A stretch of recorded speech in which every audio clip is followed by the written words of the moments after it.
আল্লাহর নবীর চাচা আবু তালেব আল্লাহর নবীকে আবার ডাক দিলেন, বললেন ভাতিজা এদিকে জলদি করে আয়, জলদি করে আয়। আল্লাহর নবীকে কাছে বসাইয়া আবু তালেব তখন বলল, ভাতিজা আবু জাহেল আবু লাহাব সবাই তোমার চরম শত্রু হয়ে গেছে, তোমারে প্রাণে মারতে চায়, হত্যা করতে চায়, তোমারে জেলে দিতে চায়, মামলা দিতে চায়, ফাঁসিতে ঝোলাতে চায়। ও বাবা মুহাম্মদ তুমি একটু থামো।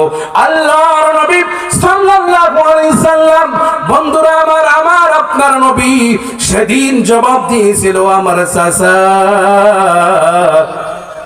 একটা কথা ভালো করে শুনে নেন, একটা কথা ভালো করে বুঝে নেন।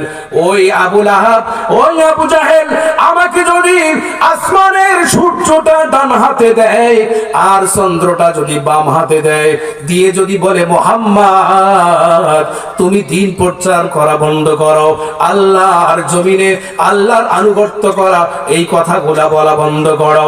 বন্ধুরা আমার, আল্লাহর নবী তখন জবাব দিলেন, ও আমার চাচা তাদেরকে আপনি বলে দেন আসমানের সূর্য ডান হাতে আর আসমানের চন্দ্র যদি বাম হাতে দেয়, এর বিনিময়ে যদি বলে দিন প্রচার করা বন্ধ করো, তারপরেও আমি নবীর জীবন থাকতে, শরীরে এক ফোঁটা রক্তবিন্দু থাকতে, আল্লাহর জমিনে আল্লাহর দিন বাস্তবায়ন করা যতদিন হবে না, যতদিন দিন প্রচার, দিন ইসলাম কায়েম হবে না, ততদিন পর্যন্ত আমি নবী মুহাম্মদ রাসূলুল্লাহ দিন প্রচার করা বন্ধ করব না।